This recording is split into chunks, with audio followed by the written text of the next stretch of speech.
Hello, everybody, and welcome. We're going to be watching an MLG replay, of course. This is out of MLG Anaheim.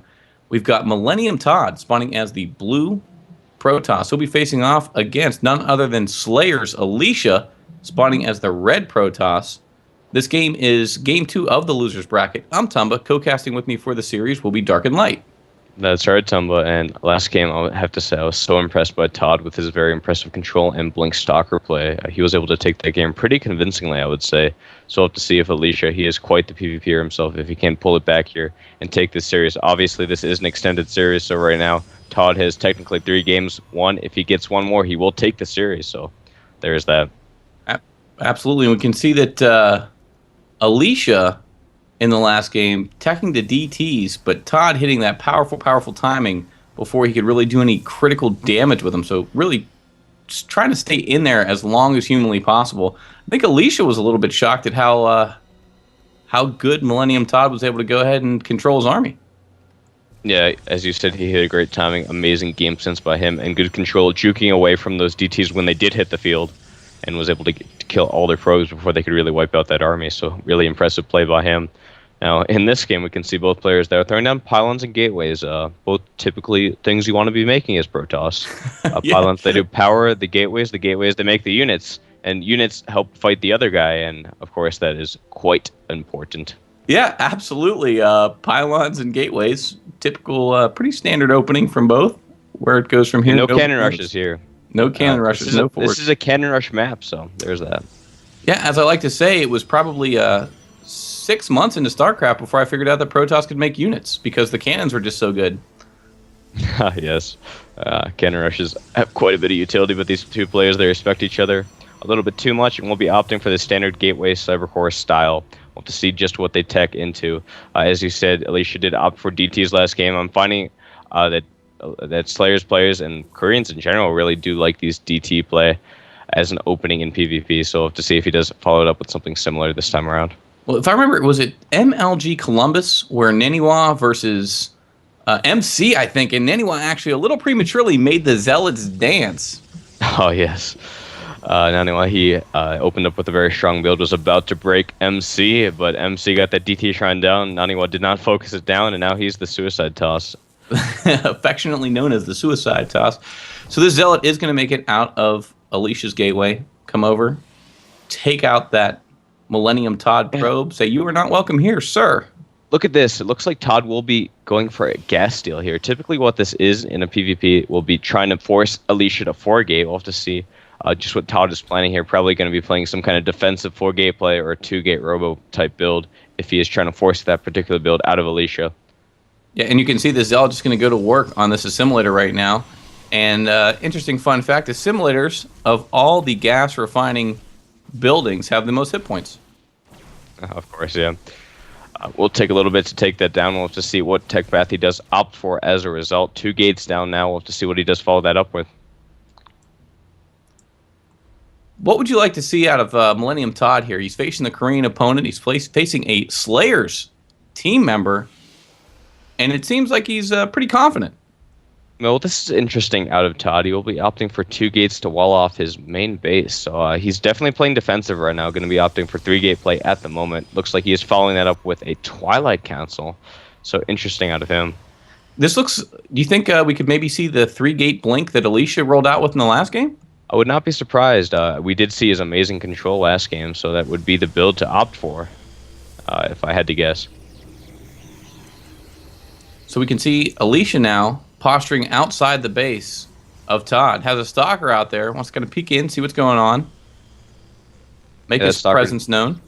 Just posturing, looking to possibly make an attack, but no, I really do feel like this is just showing, as you said, getting presence on the map. It looks like he would not be comfortable engaging here. Todd opting for this 3-gate blink stalker play as it appears, and that is definitely going to work out against that army of Alicia. But Alicia is getting Robotech out now, and Immortals are quite good against stalkers. Yeah, for those of you that don't know, Immortals do work against Stalkers. If you see Immortals, you're playing a PvP, you want to get some Zealots on them ASAP. And as we can see here, now Todd's going to roll out of his base and shoo away Alicia. I like this out of Alicia. He's not just pigeonholing himself to the 4 gate. He killed that gas as quick as possible, made a tech switch. It's going to be a bit slower, but he still should be in pretty good shape when this attack from Todd inevitably comes. Well, yeah, I think part of the 3-gate robo play, you have to expect at some point you're going to have to hold aggression, simply because PvP is such an aggressive early game. Yeah, it is a very much a defensive kind of build out of him. But I think he'll be able to hold this attack well. He's getting those immortals out now, and Todd is looking to push out. And I think he has a pretty nice composition right now. Alicia does. He can force field that ramp if he needs to, and he should be in pretty good shape when Todd does arrive at his base. Actually, I feel like Alicia is in great shape. He's going to have the the high ground advantage. He's going to have, it looks like, 2 immortals out by the time they get here. 1 sentry, maybe, you know what? 1 more sentry may have been clutch here, but I don't think he's going to need it. It will be interesting. He is looking to posture, and now Todd is getting a pilot. Looks like he will be forcing the cancel on that pylon, trying to get another one down with that. Will blink up, but so many immortals now doing so much damage, firing so hard in those stalkers. Looks like Todd may have to retreat here. He just does not have the composition to deal with this heavy play out of Alicia. So much immortal damage there. Yeah, but there's the bonus of having that blink. You see, he just makes his way to the back of the base, blinks out of there to safety, and there you go. He doesn't have to lose his entire army. So not getting cornered, blinking out. Todd, very good control. Yeah, even so, though, I feel like Todd is in pretty bad shape here, is depending on that attack to do quite a bit of damage, and Alicia has the far and away a better composition right now, so looks like he's posturing again, going to get a few pot shots off on those stalkers before they do pull back. Look at this, Darkened. Look at how bold Alicia is, going ahead and expanding right in front of Todd, daring him to attack. Says, come on in. I've got all the immortals I need right now. He can afford to do that. He does not have the mobility that the army of Todd does, but he just has so much more power with these immortals. He can easily take that small force of stalkers out. Todd's going to have to make something happen here, and look at this. He'll be taking a hidden nexus. I like this play, but it's going to be close because Alicia does have an observer out on the map, and if he stays active with scouting, he will be able to spot that. You know who this reminds me of here, Darken? Who's that? San Zenith, the whack-a-mole Protoss. Oh, yes. Always taking ninja nexus everywhere, just right where you kind of least expect it in a PvP. So I like the move too. I think that Millennium Todd knows he's in a bit of trouble here. He knows that Alicia has gone ahead and closed the door on that blink stalker timing. So he's going to have to go back to the blackboard, or rework out a new strategy. Yeah, he is opting for now charge lots and a Templar Archive, so he may be switching over to some Zealot Archon play. We'll see how that works out for him. It's a pretty good composition, especially against heavy immortals, because they cannot do all that much damage against those Zealots.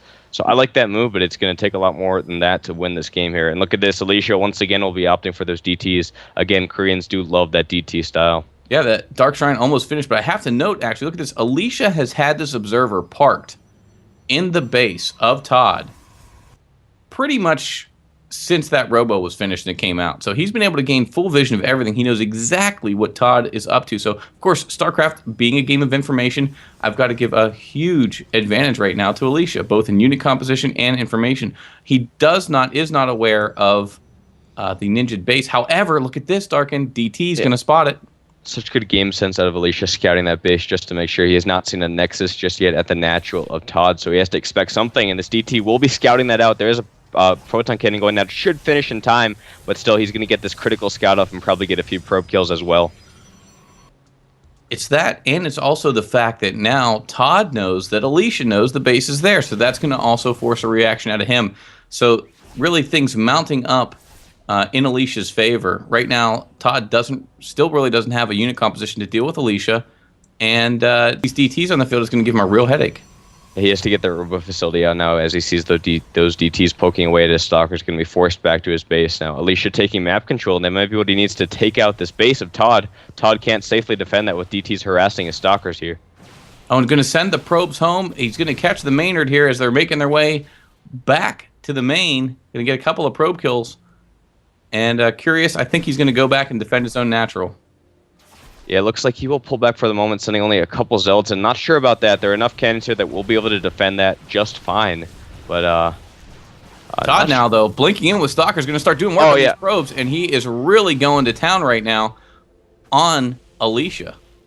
Todd doing a little bit of nice harassment there, but I really feel like Alicia could have held that off with DTs alone. But he's just playing it safe right now, pulling back with this whole army. But I think it would have been much better out of him if he had sniped off that Nexus and put himself in a great position. Obviously, one base Protoss in pretty bad shape when you're dealing with a two base Protoss. Absolutely, no, DTs as well, map control.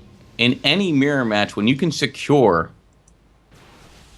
go ahead and secure your natural, make sure it's locked down like that, it's almost detrimental if it's lost, because you took so much time to go ahead and get it locked down and get it to where it's defended.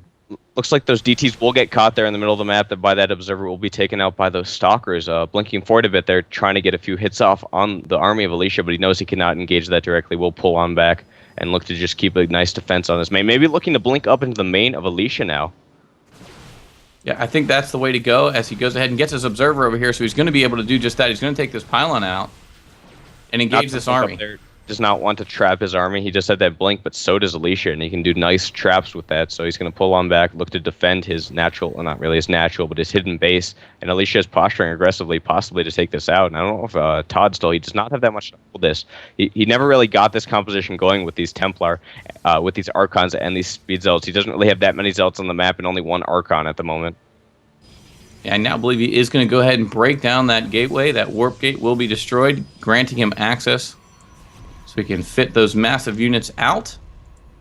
And he's going to go straight over to his other main, if you will. Yes. Camp out there for a bit and try to get rid of this DT, this pesky DT. It looks like he will be able to clean that one up. So he is in good shape in the map control department at the very least. But looking at the unit count right now, Alicia has 10 Zealots, 3 Immortals, 7 Stalkers to the 2 Archons, 11 Stalkers, and 1 Templar of Todd. And I just don't really feel like that's the best composition for Todd right now. They're pretty even. Actually, Todd a bit ahead on the food count, but I really like Alicia's composition right now. Good control. He should be in pretty good shape. If you look at the unit counting station, Darkin, 45 or 46 probes of Todd to 43 of Alicia. And just a second ago, they were even. So economy is actually fairly even. And look at this. Todd going to go ahead and take another expansion. Yeah, he is playing like San Zenith. Yeah, not sure about that move. It leaves him slightly vulnerable to attack. And look at this. Alicia has a Colossus out on the map now, and that is a game changer, to say the least. So effective in these engagements, doing a lot of damage to that heavy Zealot count of his opponent. Absolutely, that Colossus. But look at this. Hold that thought as we see Stalkers of Todd now in the main of Alicia, and they're going to start doing work. Nice force fields out of Alicia. We'll be able to trap a few of the Stalkers. Looks like a few will fall to the blink of Alicia. Going to be forced back there. I like this harassment out of Todd, just poking away, keeping Alicia on the defensive. But he can't lose too many units because every unit is precious right now, especially in this matchup. Of course, he wants to go ahead and expand behind that pressure. He wants to go ahead and make sure he can get his expansion up and keep it safe. And the best way to do that is by keeping your opponent at home. It looks like a bit of a miscontrol there by Todd, losing a bit of health on those Stalkers unnecessarily, but he will pull back before he loses any actual units. So nice little move by him, but I still think that he needs to make something happen here. This composition of Alicia is just too good right now, getting a 3rd Colossus in production right now. Yeah, despite being up a base, I got to say, he's up 1 base. He's up in supply. However, I got to say that so far, Alicia looks like he's got the right mix to win this game. Yeah, when he does decide to push out, he should be able to wipe out that Nexus of Todd with relative ease. Looking to push up there with the Colossus alone right now, just sort of siege on that base a little bit, force a reaction out of Todd, just kill a few probes mining the gas. Nice little move there by Alicia. He can pull that back relatively easily. It looks like the Stalker's now moving in by Todd, looking to get a blink snipe, possibly. Gonna blink for it, maybe get that Colossus. Oh, they do! They do! They take it out, and I don't like the decision, actually, of Alicia to go ahead and bring those Colossus in undefended. Yeah, a bit of an overcommitment there. A little bit late on his own blink, but he's going to commit now, tilting a bit, going to look to take out this Nexus. The army of Todd is way out of position. He should be able to get this snipe off before he can react to that. Absolutely. You can see Alicia right now just doing work on the army of Todd, but he is still has less supply. 137 of 156 and 142 of 150 for Todd. As here we go, we're going to see another battle, and it's pandemonium outside this base. Yeah, at least you're trying to get some kind of positioning now on the ramp to defend that choke. Really, you want to be doing that against this heavy Zealot play. Going to be able to get the snipe off of that Nexus as well, and Todd, he has to make something happen here. Going to push up, try to get the snipe up on those Colossus. Going to pull back with those nicely, getting some nice force fields down, trapping those, but the Archons do break those down. Tons of damage right now going on all over the map. So much damage. Stalkers blinking up, doing as much as they can, but looks like all the Zealots of Todd have fallen, and both Colossus are still alive, raining hellfire on this army of Todd. Hellfire, you say, and that's what it is. As you can see, Alicia, 95 supply of 60 of Millennium Todd, and there's the GGYO, of course, adding extra manner to the GG. So very mannered exit of the game, and wow, Darkin, you called it. Alicia's composition far too strong for Millennium Todd. I feel like Millennium Todd took his time there, and Alicia waited for just the right opportunity, very patient. Yeah. He knew he had the right composition, and really that match was not really as close as I think time would indicate. I think Alicia just wanted to be extra careful to make sure he won the game. I mean, it was a bit close. As you said, Alicia made a bit of a mistake there letting that Colossus get sniped, but I feel like if Todd had engaged a little bit better, again, with that Zealot heavy style, you have to make sure you're not engaging on a choke like that. He would have been in much better shape, but no, all of the Zealots were choked up, trying to get up that, and they were taking a lot of damage to those Colossus before they could really get any damage of their own done. So really, with compositions like this, it's all about positioning, and Alicia won that battle handily as a result. Yes, absolutely taking nothing away, of course, from Millennium Todd. Well played to both players. I love that Sand Zenith style, just that whack-a-mole Protoss throwing Nexuses up everywhere. You don't often see it in PvP. Usually in PvP, as in we saw in the last game, the first person to take an expansion actually loses. No, it was refreshing to see a different take on PvP. I like the hidden Nexus style, banking on a little bit of a risk there, and it worked out for him a bit. He just could not engage properly in the end. Alicia being so smart with his composition and pulling it out. So well played by him. I look forward to seeing what this next game happens. Well, why don't we go ahead and let's head over to the next game. All right, good stuff. All right.